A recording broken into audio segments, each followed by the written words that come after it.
पिछले एपिसोड में हमने देखा कि युवराज परी के गर्दन में मुंह छुपाकर उस पर ही सो जाता है।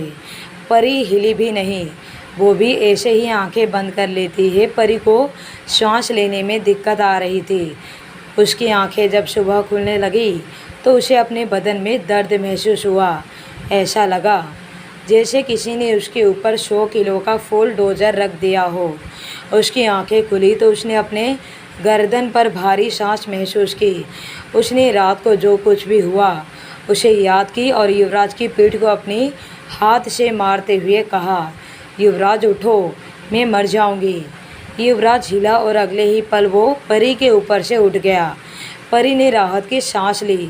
उसे लगा था आज वो मर ही जाएगी, लेकिन वो इस बात से इनकार भी नहीं कर सकती कि कल रात उसे सुकून भरी और अच्छी नींद आई। परी ने उठने की कोशिश की, लेकिन वो ठीक से उठ भी नहीं पा रही थी क्योंकि उसकी बदन अकड़ गया था। युवराज ने अपना हाथ आगे बढ़ाकर उसे जल्दी से बैठा दिया और बिना देरी किए उसे अपनी बाहों में भर लिया। उसकी कमर पर हाथ फेरते हुए कहा, बहुत दर्द हो रहा है। परी ने कहा, छोड़ो मुझे, ये तुम क्या कर रहे हो? युवराज ने कहा, पूरी रात मेरे पास सोकर मुझे बदनाम करके तुम कहती हो कि मैं तुम्हें छोड़ दूं। परी ने कहा, क्या सच में? तो तुम बदनाम हो गए। जो आदमी एक बीवी के होते हुए दूसरी बीवी रख सकता है, उसे धोखा दे सकता है, उसकी इज्जत होती ही कहाँ है? युवराज परी के चेहरे पर गुस्सा साफ साफ देख सकता था। उसने प्यार से उसके चेहरे को सहलाया और कहा, तुम गलत सोच रही हो, मैंने किसी के साथ शादी नहीं की। परी ने उसका हाथ झटक दिया और कहा, बकवास बंद करो। तुम्हें क्या लगा कि तुम अपनी माशूका को मुझसे छुपा कर रख सकते हो? मुझे पता नहीं चलेगा। युवराज ने कहा, तुम कुछ ज़्यादा ही नहीं सोच रही हो। परी उससे थोड़ा दूर हुई और बोली, युवराज मैं सब कुछ भूल जाऊंगी और तुम्हारी ज़िंदगी से हमेशा हमेशा के लिए दूर चली जाऊंगी। तुम बस रेहान को ढूंढ दो। वो पता नहीं कैसे होगा, कहाँ होगा, किस हालत में होगा। मैं जानती हूँ कि ये काम तुम्हारे लिए बहुत ही आसान है। परी की बात सुनकर युवराज के चेहरे के भाव कठोर हो गए। वो जानता था कि परी रेहान के साथ यहाँ आई है। उसने पहले से ही सब इन्वेस्टिगेशन करवा दी थी। वो जानता था कि रेहान इस वक्त कहाँ है, लेकिन उसके दिल में उस आदमी के लिए 1% भी दया का भाव नहीं था। इसलिए उसने रेहान पर ज़्यादा गौर नहीं किया। लेकिन परी के मुंह से उसका जिक्र सुनकर उसे गुस्सा आने लगा। उसने फिर से परी को अपने करीब खींचा और उसके गाल पर जोर से किस करते हुए कहा, तुम मेरे सामने किसी गैर मर्द के बारे में बातें भी कैसे कर सकती हो? परी को उसका सवाल इतना अटपटा लगा कि उसकी हंसी छूट गई। मैं तुम्हारे सामने किसी गैर मर्द के बारे में बात भी नहीं कर सकती हो और तुम किसी से बच्चा पैदा कर सकते हो। युवराज ने उसका छोटा सा चेहरा अपने एक हाथ में पकड़ लिया, उसे अपनी आंखों में देखने के लिए मजबूर कर दिया और गुस्से में कहा, परी मेरी बात को ध्यान से सुनो। मैंने आज तक तुम्हारे अलावा और किसी को हाथ भी नहीं लगाया, समझी तुम? अगर ऐसा होता तो तुम्हें क्या लगता है कि मुझे तुमसे कोई फ़र्क पड़ता? और अब तुमने दोबारा कभी उसका नाम अपनी जुबान पर लिया तो मैं उस तुम्हारे सो कॉल्ड फ्रेंड के जीभ काटने में देर नहीं करूँगा। परी युवराज की आंखों में लगातार देख रही थी। उसके शब्द सच थे जैसा उसका मिजाज है। अगर उसकी कोई गर्लफ्रेंड होती या बीवी होती तो उसे परी से कोई फ़र्क नहीं पड़ता। जिस तरह का वो इंसान है उसे सिर्फ खुद से ही प्यार है। ये सोचकर परी को अच्छा तो लगा, लेकिन उसके दिमाग में सवाल की बौछार आ गई। उसने जैसे ही कुछ बोलने के लिए अपना मुंह खोला, युवराज ने उसकी लिप्स पर अपनी उंगली रख दी और कहा, इस वक्त तुम्हें विराज के बारे में कुछ नहीं बता सकता। युवराज ने कहा तो परी ने दोबारा से कुछ नहीं पूछा, लेकिन ये ख्याल कहीं ना कहीं उसे खाए जा रही थी। युवराज बेड से उठ गया, बाथरूम की तरफ जाते हुए बोला, जल्दी से तैयार हो जाओ, आज तुम्हें इंडिया वापस जाना है। परी ने जैसे ही युवराज की बात सुनी उसने मुंह बनाते हुए कहा, मैं शब रात जाने बिना रेहान को यहाँ से लिए बिना कहीं नहीं जाऊँगी। लेकिन तब तक युवराज बाथरूम जा चुका था। परी उसके बेड से उतर गई। उसके दिमाग में रेहान की चिंता और मिशन के बारे में चल रहा था। लेकिन जैसे ही वो कमरे से बाहर आई, उसकी नज़र बाहर खड़े सिमर पर गई, जो शायद उसे ही देख रही थी। परी उसके हाथ में वो जूस का गिलास देखा जो युवराज सुबह सुबह पीता है। उसकी भौहें तन गई। वो चलकर सिमर के पास आई और उसने सिमर से कहा, युवराज को नहीं पीना ये जूस। सिमर ने परी को एक नज़र देखा। उसने उसकी बात को पूरी तरह से इग्नोर करके युवराज के कमरे की तरफ चली गई। परी ने उसे मुंह खोले देख रही थी। वो भी पैर पटकती हुई उसके पीछे पीछे आ गई।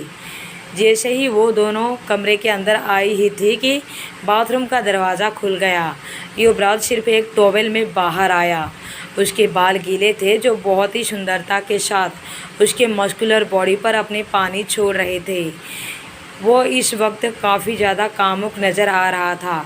सिमर तो बस उसे ही देख रही थी। उसकी नज़रें तो जैसे अपनी पलकें झपकाना ही भूल गई हो।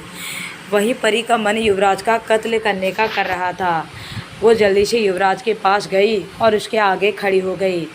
तुम ये बिना कपड़ों के बाहर आ भी कैसे सकते हो? तुम्हें शर्म नहीं आती? युवराज को उसकी बातें कुछ समझ में नहीं आ रही थी, लेकिन तभी उसकी नज़र सिमर पर गई। सिमर ने जब ये देखा कि युवराज उसे ही देख रहा है, तब उसने जल्दी से अपनी नज़र इधर उधर करते हुए कहा, ये मैं तुम्हारे लिए तुम्हारी सुबह का जूस लेकर आई थी। कहकर उसने जूस का गिलास टेबल पर रखा और शर्माते हुए वहाँ से निकल गई। परी को उसकी ऐसी हरकतों पर गुस्सा आ रहा था। उसका बस चले तो वो उसे जान से ही मार दे। उसने सिमर का लाया हुआ गिलास उठाया और खुद ही गटक गई। उसके पीते ही उसने ज़ोर से चिल्लाते हुए कहा, छी, ये कितना कड़वा है। न चाहते हुए भी युवराज के चेहरे पर एक मुस्कुराहट आ गई। उसने आगे बढ़कर उसकी कमर पर हाथ रखा और उसे एक डीप किस करते हुए उसे छोड़ दिया। परी ज़ोर ज़ोर से सांस ले रही थी और पीछे टेबल के सहारे हो गई और उसका हाथ टेबल पर लगने से कुछ कागज़ नीचे गिर गए। परी की नज़र उन कागज़ों पर पड़ी तो उसमें उसे वो चीज़ दिखाई दी जो रेहान को उन मृतकों के पास मिली थी। जब परी ने उस कार्ड को देखा तो उसे याद आया, ये कार्ड तो वही है जो रेहान ने उसे दिखाया था। वो उसे उठाना चाहती थी, लेकिन युवराज के सामने वो ऐसा नहीं कर सकती थी। तभी युवराज ने परी के कान में कहा, जब तुम इस तरह से जलती हो ना, बहुत अच्छी लगती हो। युवराज की बात सुनने के बाद परी ने उसे घुरकर देखा। उसने युवराज को दूर धकेलते हुए कहा, फालतू की बकवास बंद करो। ये कहकर वो वहाँ से जाने लगी। युवराज ने पीछे से कहा, जल्दी से तैयार हो जाओ, राणा आ रहा है तुम्हें लेने के लिए। परी के कदम एकदम से रुक गए। उसने पीछे मुड़कर देखा और बड़ी ही शांति से कहा, मैं कहीं नहीं जा रही। फिर वो तेज़ी से वहाँ से निकल गई। यहाँ एक झोपड़ी में रेहान अपने सामने बैठे हुए भिखारी को देखा, फिर अपने सामने पड़े खाने को। उसने चिढ़ते हुए कहा, मैं नहीं खा रहा ये खाना, मुझे अच्छा खाना चाहिए। उसके सामने बैठा उस आदमी ने कहा, ये जो मिला है वही खा लो, वरना फिर भूखे रहना। रेहान अपना मुंह बना लिया और दोबारा से कहा, वो तुम्हारी राजकुमारी आजकल खाना क्यों नहीं दे रही है? तुम तो उसकी बहुत तारीफ़ किया करते थे, राजकुमारी जी ऐसी है वैसी है। तो उस भिखारी ने कहा, उन पर कुछ दिन पहले ही किसी ने हमला किया था। ऊपर वाले का शुक्र है कि राजकुमारी सही सलामत है, लेकिन मास्टर ने बाहर के लोगों से उनका मिलना बंद कर दिया।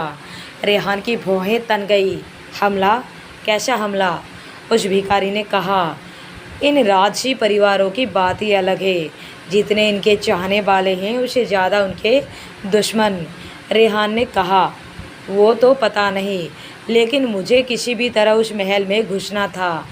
उस भिखारी ने पूछा, तुम्हें महल में क्यों घुसना है? कहीं तुम दुश्मन तो नहीं राजकुमारी के, जो राजकुमारी को नुकसान पहुंचाना चाहता हो? रेहान ने कहा, अपनी बकवास बंद करो, मुझे अपनी दोस्त को ढूंढना है। सामने वाले भिखारी ने कहा, दोस्त? कैसा दोस्त? रेहान उसके कंधे पर अपना हाथ रखा और कहा, तुम नहीं समझोगे। रेहान ने जैसे ही अपना हाथ खाने की तरफ बढ़ाया, कुछ आदमी अंदर की तरफ घुस आए जो काले कपड़े पहने हुए थे। वो दिखने में बॉडीगार्ड लग रहे थे। उन्होंने सीधा जाकर रेहान को पकड़ लिया। रेहान ने चिल्लाया, अरे तुम कौन हो? तुम मुझे पकड़कर कहाँ ले जा रहे हो? छोड़ो मुझे। लेकिन उन आदमियों ने रेहान की एक नहीं सुनी।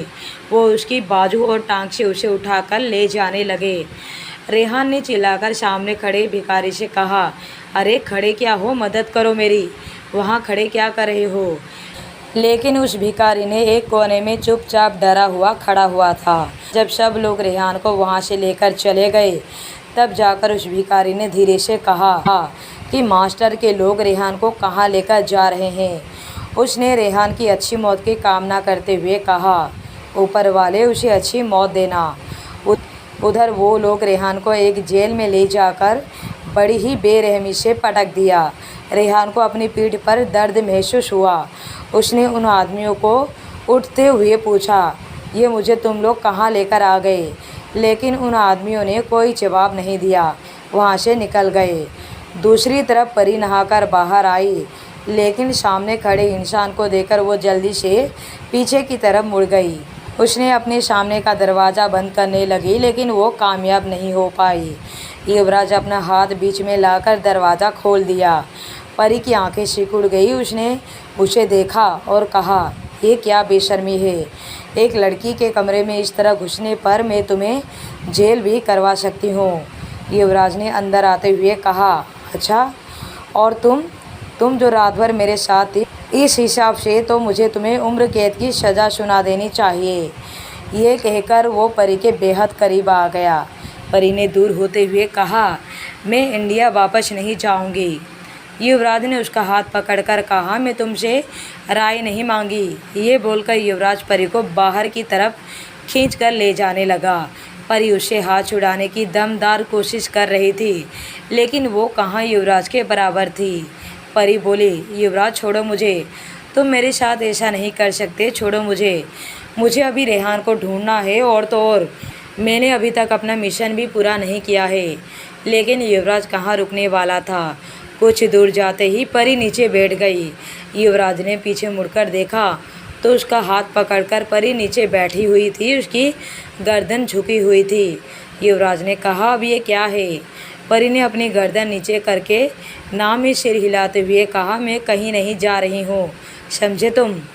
युवराज ने गहरी सांस ली। जैसे ही वो उसे उठाने के लिए झुकने वाला था, उसके सामने से उसे अपने नाना जी आते हुए दिखाई दिए। उसने धीरे से परी का हाथ छोड़ दिया। परी ने जब ये देखा कि युवराज ने उसका हाथ छोड़ दिया है, उसने गर्दन उठाकर देखा। उसे आश्चर्य हुआ। फिर उसने युवराज की नज़रों का पीछा किया तो उसे सामने से सिमर आती हुई दिखाई दी, और उसके साथ में एक बुजुर्ग भी। परी खड़ी हो गई। उसे समझ में नहीं आ रहा था कि युवराज इन लोगों को देखकर उसे छोड़ क्यों दिया। सिमर और युवराज के नाना चलकर उसके पास आए। युवराज के नाना ने एक नज़र परी पर किया और पूछा, ये लड़की कौन है? युवराज ने अपने नाना को देखा, लेकिन कुछ नहीं कहा। उसकी नज़र सिमर पर गई, जो अपनी नज़र झुकाए खड़ी थी। युवराज को लगा शायद सिमर ने उसके नाना को सब सच बता दिया हो, लेकिन सिमर ने फिर युवराज को देखा और फिर धीरे से अपनी गर्दन ना में हिला दिया, जैसे वो कह रही हो कि उसने कुछ नहीं कहा। तभी वहाँ आराधना भी आ गई।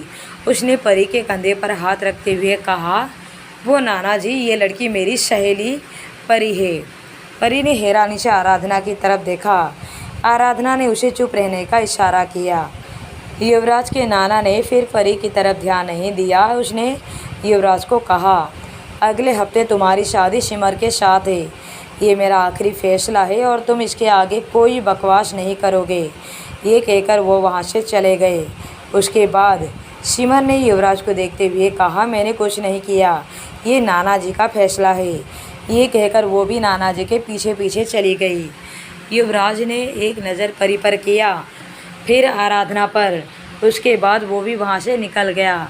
सबके जाने के बाद वहाँ सिर्फ परी और आराधना खड़े थे। परी की आंखें बस उस तरफ थी जहाँ से युवराज गया था। उसे समझ में नहीं आ रहा था कि उसे इस बात पर कैसे रिएक्ट करना चाहिए। उसे रोना चाहिए या हंसना चाहिए। उसकी ऐसी हालत देखकर अनुराधा को बहुत बुरा लगा। उसे युवराज के ऊपर भी काफ़ी गुस्सा आया। जो इतना रूड होकर वहाँ से बिना कुछ बोले चला गया।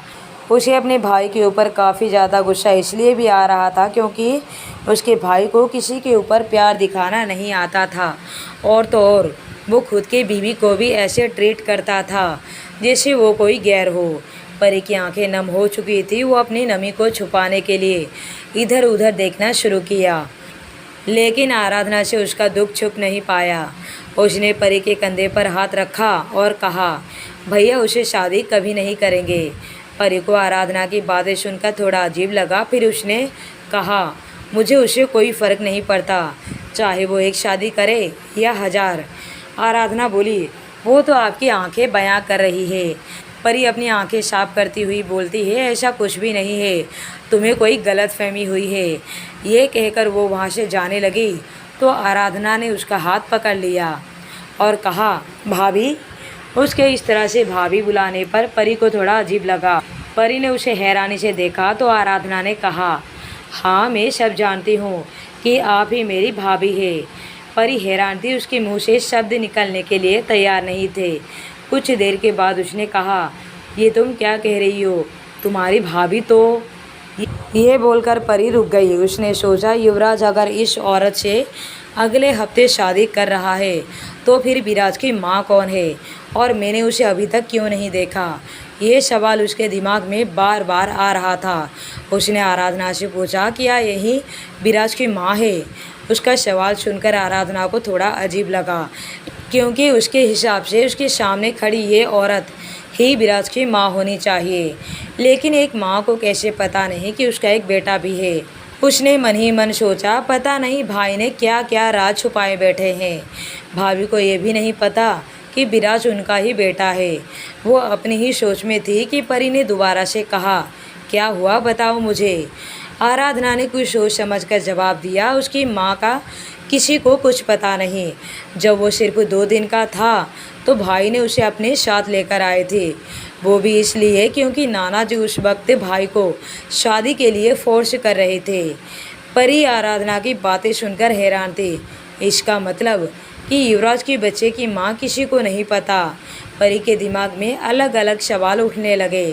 तभी आराधना ने दोबारा से कहा, भाभी मुझे नहीं पता कि विराज की माँ कौन है, लेकिन इतना ज़रूर पता है कि भाई आपसे बहुत प्यार करते हैं। आज तक मैंने कभी उनकी आंखों में किसी के लिए इतना प्यार नहीं देखा। मैं मानती हूँ कि वो बहुत ज़्यादा खड़ूस है, किसी की नहीं सुनते, अपना ही चलाते हैं। उन्हें हर काम अपने हिसाब से चाहिए, लेकिन वो आपसे बहुत प्यार करते हैं। जैसे जैसे आराधना अपनी बातें पूरी कर रही थी, परी उसकी बातों को बहुत ही ध्यान से सुन रही थी। आराधना ने आगे कहा, वो आज जैसे भी है उसके पीछे एक बहुत बड़ा दर्द छुपा हुआ है, जो शायद उन्होंने आपको भी नहीं बताया होगा। परी ने पूछा, दर्द? कैसा दर्द? आराधना ने अपने आप को संभाला। एक गहरी सांस छोड़कर परी को कहा, उनकी माँ इस आइलैंड की इकलौती राजकुमारी थी, और बारिश भी। नाना जी उनसे बहुत प्यार करते थे, लेकिन शायद अपने नियम कानून से ज़्यादा नहीं। इस आइलैंड का एक नियम था, और वो ये था कि यहाँ का वासी, चाहे वो आम नागरिक हो या फिर राज परिवार से, इस समुद्र में रहने वाले आइलैंड के वासियों के अलावा किसी और से शादी नहीं कर सकता। और ये घटिया प्रथा पुराने लोगों ने तय की थी। लेकिन कहते हैं ना, जो नियम बनता है वो टूटता भी है। ये सिलसिला युवराज भैया के माँ ने शुरू किया। उनके पापा इंडिया के बहुत बड़े जाने माने बिजनेसमैन थे, और उनकी कंपनी अलग अलग देश में थी, इसलिए वो अपनी कंपनी यहाँ भी खोलना चाहते थे। उस वक्त बाहर के लोगों का यहाँ आने पर मनाही थी। उनके पापा ने जब प्रस्ताव लेकर नाना जी के पास आए तो नाना जी मान गए। इस तरह से पापा ने यहाँ पर भी अपना बिजनेस शुरू किया। उनका महल में आना जाना लगा रहा, और एक दिन फिर उनकी मुलाकात युवराज के माँ से हुई। युवराज के माँ और पापा एक दूसरे को पसंद करने लगे। उनकी माँ जानती थी कि नाना जी उनके रिश्ते को कभी नहीं मानेंगे, इसलिए उन्होंने युवराज भैया के पापा के साथ भागने का फैसला लिया। वो कामयाब भी हो गई। वो दोनों यहाँ से भागकर मुंबई चले गए। जब नाना जी को ये बात पता चला तो उनका गुस्सा बहुत ही ज़्यादा बढ़ गया, और उन्होंने अपने आदमियों को उनको देखते ही गोली मार देने का आदेश दे दिया। लेकिन ये काम इतना आसान नहीं था, क्योंकि युवराज भैया के पापा भी एक बहुत बड़े और पावरफुल बिजनेसमैन थे। उनके आसपास भटकना इतना आसान नहीं था। लेकिन इतना कहकर आराधना रोने लगी। परी ने उसके कंधे पर हाथ रखा और कहा, लेकिन क्या? आराधना ने अपने आंसू पोंछते हुए कहा, अभी कुछ साल पहले ही नाना जी ने युवराज भाई के पापा को मरवा दिया। परी की आंखें हैरानी से चौड़ी हो गई। उसे समझ में नहीं आ रहा था कि अगर युवराज के नाना ने ही युवराज के पापा को मारा है तो युवराज ये जानते हुए भी चुप क्यों है, और वो यहाँ उनके पास कैसे रह सकता है। उसने फिर आराधना से कहा, मैं तुम्हारे दुख को महसूस तो नहीं कर सकती, लेकिन समझने की कोशिश ज़रूर कर सकती हूँ।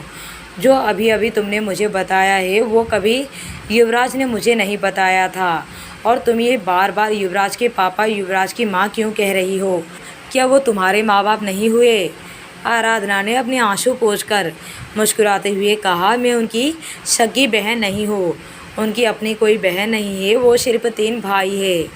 परी ने एक लंबी सांस छोड़ते हुए कहा, हाँ, मैं अधिराज भैया और स्वराज को जानती हूँ, लेकिन ये बात युवराज ने मुझे कभी नहीं बताई जो तुमने मुझे अभी बताई।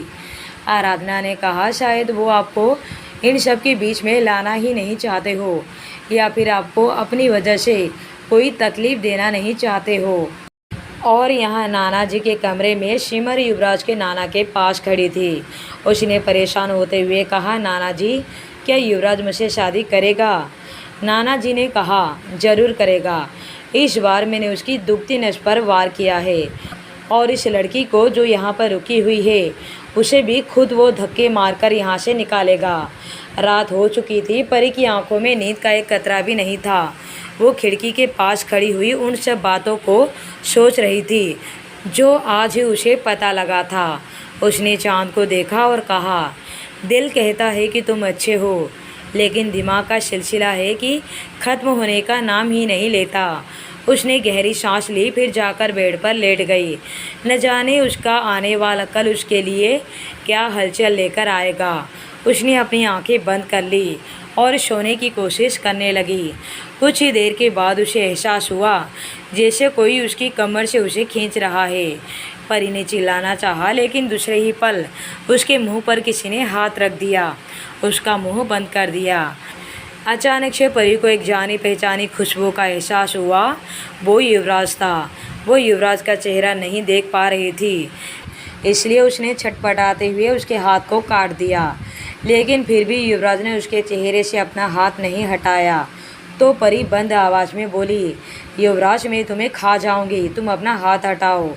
इस बार उसने उसके चेहरे पर हाथ हटा दिया और परी तेज सांसें लेते हुए रूम की लाइट जला दी। परी के सीने पर मुक्का मारते हुए कहा, तुम बेशर्म इंसान हो, तुमने तो मुझे डरा ही दिया। तुम्हारी हिम्मत कैसे हुई यहाँ आने की? युवराज ने उसका हाथ पकड़ लिया, उसे बेड पर धकेल दिया और खुद उसके ऊपर आ गया। परी बोली, ये क्या है युवराज? अगले हफ्ते तुम्हारी शादी किसी और के साथ है और इस वक्त तुम मेरे कमरे में हो। क्या तुम में शर्म नाम की कोई चीज़ नहीं है? युवराज को उसकी बातें सुनकर थोड़ा गुस्सा आ गया। ये औरत कभी उसे परेशान करने का एक मौका नहीं छोड़ती। युवराज ने भी उसे परेशान करने के लिए कहा, शादी तो अगले हफ्ते है ना, तो क्यों ना तब तक मैं तुम्हारे साथ रहूं। ये कहकर उसने परी के गर्दन की तरफ झुक गया। परी तो जैसे उसकी बात सुनकर फटने वाली थी। उसने गुस्से में कहा, युवराज, तुम दूर हटो मुझसे, तुम्हारी इतनी हिम्मत। लेकिन युवराज नहीं हटा, वो बस अपना काम करता रहा। लेकिन तभी किसी ने ज़ोर ज़ोर से दरवाज़ा पीटना शुरू कर दिया, जैसे अभी दरवाज़ा तोड़ देगा। युवराज उठा, फिर दरवाजे की तरफ बढ़ गया। परी ने भी खुद को ठीक किया, उसने भी दरवाजे की तरफ बढ़ गई। युवराज ने जब दरवाज़ा खोला तो अपने सामने अपने नाना को पाया, जो गुस्से में उसकी तरफ देख रहा था। फिर उसकी नज़र परी के ऊपर गई, जो युवराज के पीछे ही खड़ी थी। नाना जी ने गुस्से में कहा, युवराज, तुम इस औरत के साथ इस कमरे में क्या कर रहे हो? क्या तुम भूल गए कि अगले हफ्ते तुम्हारी शादी है? और तुम ऐसे बेशर्मी की तरह किसी और लड़की के कमरे में कैसे हो सकते हो? क्या होगा जब शिमर तुम्हें किसी और के साथ किसी और के कमरे में देखेगी तो। ये कहकर उन्होंने परी की तरफ देखा और कहना शुरू किया, और ये बदचलन लड़की क्या ये? युवराज के नाना ने बस इतना ही कहा था कि युवराज ने गुस्से में कहा, सोच समझकर बोलिए नाना जी, ये मेरी वाइफ है। आपके मुंह से इसके खिलाफ एक भी शब्द निकला तो मैं बर्दाश्त नहीं करूँगा। फिर मुझे ही नहीं पता कि मैं आपके साथ क्या करूँगा। युवराज के शब्द बहुत ही कठोर थे, इससे उसके नाना मानो पागल हो गए। उसने युवराज को कहा, तुम कल के आए लड़के मुझे सबक सिखाओगे? तुम्हारी औकात ही क्या है मेरे सामने? तुम एक बात तो भूल ही रहे हो कि मुझे तुम्हारी दुखती नस का पता है। तुम्हारी माँ बाप के कातिल कौन है ये सिर्फ तुम्हें मैं ही बता सकता हूँ, लेकिन तुम्हें देखकर ऐसा लगता है कि जैसे तुम भूल गए हो कि तुम्हारा कोई बाप भी था और उसके लिए तुम्हारे अंदर बदला लेने की जो आग थी अब वो ठंडी पड़ गई है। ये कहकर वो ज़ोर ज़ोर से हंसने लगा। युवराज ने नाना जी की बातें सुनकर उसके चेहरे पर एक व्यंग भरी मुस्कान आ गई। उसने एक नज़र आसपास खड़े अपने आदमियों पर दौड़ाई। जैसे ही उसके आदमियों ने उसका इशारा समझा, उन्होंने आकर नाना जी को पकड़ लिया। युवराज बोला, इन्हें ले जाकर जेल में डाल दो और अच्छे से इनका ख्याल रखना। युवराज की बातें सुनकर उसके नाना को तो जैसे सदमा लगा। उन्होंने उन बॉडीगार्ड्स की तरफ देखा जो उनके बाजू को पकड़कर खड़े थे। वो गुस्से में बोले, तुम 2 कौड़ी के बॉडीगार्ड, तुम्हारी इतनी हिम्मत कैसे हुई मुझे पकड़ने की? क्या तुम नहीं जानते हो कि मैं कौन हूँ? लेकिन उन बॉडीगार्ड ने उसकी बात को पूरी तरह से इग्नोर कर दिया। नाना जी ने फिर युवराज की तरफ देखा और कहा, तुम इतने निर्दयी निकलोगे मैंने कभी सोचा भी नहीं था। अपने ही नाना को जेल में डालोगे? क्या तुम्हारा दिमाग सही नहीं है? युवराज ने कोई जवाब नहीं दिया। उसने उन आदमियों को फिर से कहा, ले जाओ इन्हें। युवराज के नाना ने आसपास आवाज़ लगाई, अरे निकम्मो, कहाँ हो तुम सब? कोई तो बचाओ मुझे। तभी वहाँ उसका सबसे वफादार बॉडीगार्ड आ गया, जिसे देखते ही नाना के चेहरे पर मुस्कुराहट आ गई। उन्होंने जल्दी से कहा, राका जल्दी से आओ और मुझे बचाओ। ये निकम्मा मुझे जेल में डाल रहा है, मैं इसे अपने देश से निष्कासित करवा दूंगा। राका ने एक नज़र युवराज को देखा और फिर नाना जी के ऊपर अपनी गहरी नज़र जमा ली। उसके चेहरे पर एक मुस्कुराहट आ गई। वो बोला, तुझे क्या लगा मैं तुझे बचाऊंगा?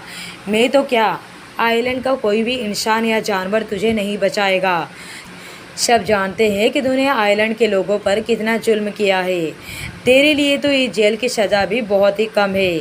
राका की बात सुनकर नाना जी का मुंह खुला का खुला रह गया। उसने कहा, तुम गद्दार हो। फिर उसकी नज़र एक खंबे के सहारे खड़ी शिमर पर गई। उसने फिर से चिल्लाया, शिमर बेटा, तुम तो मुझे बचाओ, बचाओ मुझे। अपने दादा को खबर करो, उन्हें कहो कि यहाँ हमला करे और मुझे मेरी नाती के चुंगल से आज़ाद करवाए। लेकिन शिमर खंबे से पूरी तरह से सटकर खड़ी थी। जब उसने देखा कि किस तरह से युवराज ने सभी पावर अपने हाथ में ले लिया है और किस तरह से उसने अपने ही नाना को गिरफ्तार करवा लिया है, तब से उसकी सांस लेने की आवाज़ भी बाहर आना बंद हो चुका था। उसका जो एकमात्र तीर था वो था युवराज का नाना, जिनका इस्तेमाल करके वो युवराज से शादी करना चाहती थी। लेकिन वो उसका तीर भी अब टूट चुका था और यहाँ से भाग जाने के सिवाय अब उसके पास कोई दूसरा चारा नहीं था। सबके वहाँ से जाने के बाद युवराज ने दरवाज़ा बंद कर दिया। परी की ओर देखा जो हैरानी से उसे ही देख रही थी। परी ने पूछा, युवराज, क्या तुम्हारा दिमाग काम नहीं कर रहा? तुम्हें पता भी है कि तुमने अभी अभी क्या किया है? तुमने अपने नाना को जेल में डाल दिया है, अपनी माँ के पिता को। युवराज ने उसकी बात का जवाब गुस्से में दिया। नहीं है वो मेरे नाना, जिसने अपनी ही बेटी को विधवा कर दिया हो। वो एक अच्छा बाप नहीं हो सकता और ना ही उससे मेरा कोई रिश्ता हो सकता है। उसने अपने आप को शांत किया और वो फिर से परी के ऊपर आने को हुआ तो परी ने उसे रोकते हुए पूछा, लेकिन विराज की माँ कौन है? अब आगे की कहानी सुनने के लिए बने रहिए माय डेंजरस लवर पर।